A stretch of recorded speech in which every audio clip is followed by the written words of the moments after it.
What happens the exact moment your heart stops? Modern science maps the shutdown of biology, but authentic Islamic knowledge reveals where your consciousness truly goes. When biological functions cease and the physical heart stops, modern medicine observes the end of bodily homeostasis. Yet in authentic Islamic eschatology, consciousness does not perish. The soul transitions beyond the material veil. As the body is laid beneath the earth, the soul enters an intermediate dimension.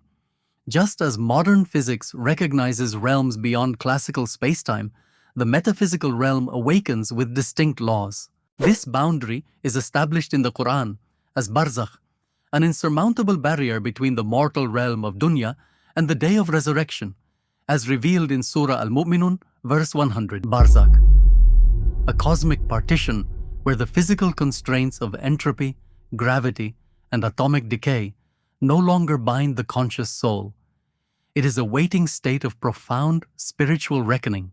It is here, in these first few hours of the first night, that the soul realizes it is no longer governed by the laws of physics, but by a rhythm that is as ancient as the stars and as deep as the soil. To define the Barzakh is to describe a state that is neither here nor there. For the subject, the physical body is a discarded vessel, yet the consciousness remains tethered to the location of its rest. The Barzakh is a waiting room of cosmic proportions. It is a spiritual borderland where the soul is shielded from the clamor of the living world while being held in a state of suspension before the finality of the afterlife. Think of it as a narrow strait between two massive oceans. One ocean is the life we know, the realm of breath, sunlight, and movement.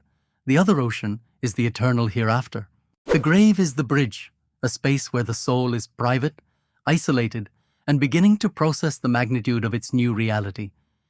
In these opening minutes of the timeline, the Barzakh is not just a place, it is a condition.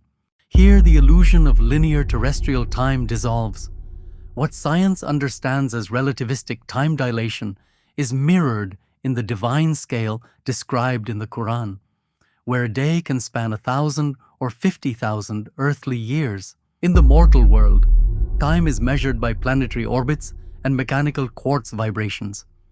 In Barzakh, time becomes an internal, subjective reality, determined by spiritual deeds and divine decree.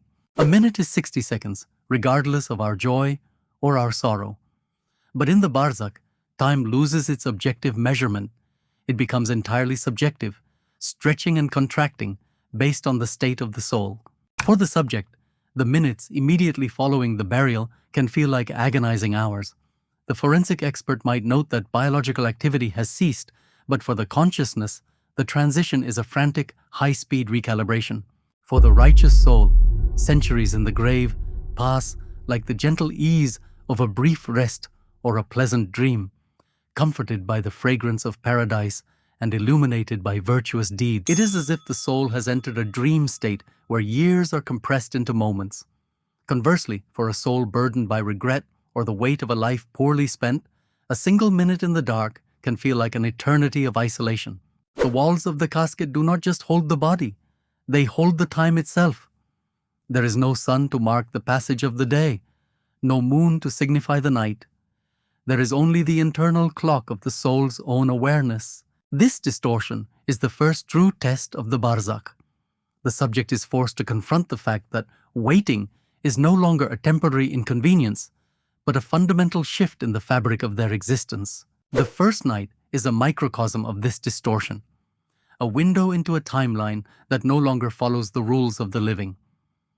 By the fifth hour, a new sensation begins to emerge, replacing the frantic energy of the transition. It is the rhythm of the grave. In life, our existence is anchored by the pulse of the heart, a steady, rhythmic drumming that signals vitality. When that heart stops, the silence is initially terrifying, but as the soul settles into the Barzakh, it begins to detect a different kind of vibration. It is a spiritual pulse, a low-frequency thrum that seems to emanate from the very earth itself.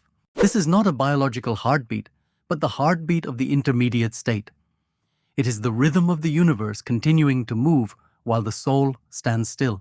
The soul detects an unceasing spiritual vibration, the pulse of the unseen realm, reminding every creation of its divine origin and purposeful design within Allah's cosmic balance, a reminder that they are held within a larger divine order. This pulse acts as a stabilizer, helping the soul to sync its new consciousness with the environment of the grave. It replaces the anxiety of the lost heartbeat with a sense of cosmic belonging.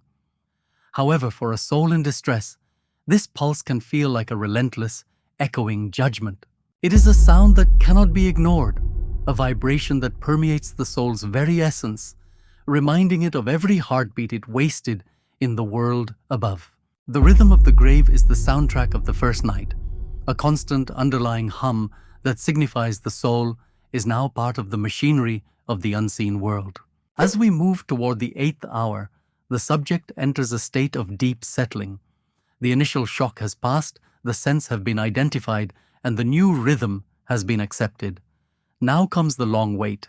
Tradition often describes this as either the long sleep or the long watch. For the soul that has found peace, the Barzakh becomes a place of rest, a metaphorical slumber where the passage of time is unnoticed. For the faithful, the grave expands as far as the eye can see, transforming into a tranquil sanctuary of serene contemplation and peace until the final trumpet sounds. The grave, rather than being a prison, becomes a sanctuary. But for the soul that is not at peace, the state is one of the long watch. This is a state of hyper-awareness, where the soul is fully conscious of its isolation and the weight of the earth above it. There is no sleep here, only a vigilant, heavy observation of the silence. Every minute is accounted for. The soul is waiting for an event it cannot yet see, caught in a state of perpetual anticipation. The Barzakh, for this subject, is a chamber of reflection where the walls are made of their own memories. This settling into the waiting state is the final anchor of the first night. The soul has finally stopped looking back at the world it left behind and has begun to look forward, or perhaps inward, at the reality of its current location. The transition is complete. The subject is now a permanent resident of the intermediate realm. As the clock of the first night approaches its final moments, the soul reaches a point of profound realization. The chamber is quiet, the spiritual pulse is steady, and the atmosphere has reached a state of equilibrium. But this is not the end. The subject begins to understand that the first night was merely the threshold. The Barzakh is not a destination, but a vast, sprawling landscape of the spirit that must be traversed. The realization hits with the force of a new dawn. This first night, with all its sensory shifts, was only the opening sentence. The soul looks out, not with eyes, but with the clarity of the spirit, and sees that the journey ahead is far more vast than the life it just concluded. The first night has prepared the subject for the isolation, but it has also revealed the scale of what is to come. As the first light of the world above begins to touch the grass over the grave, the soul beneath the soil is already miles deep into a journey that has no end in sight. The wait has begun, but the soul now knows that it is waiting for something far greater than a return to the world of the living. The first night is merely the threshold. Science and revelation converge. Our earthly existence is but a brief prelude to the eternal reality awaiting beyond the veil. If you found this reflection valuable, share this knowledge with others, like and subscribe for more deep dives uniting authentic Islamic wisdom with modern scientific discovery.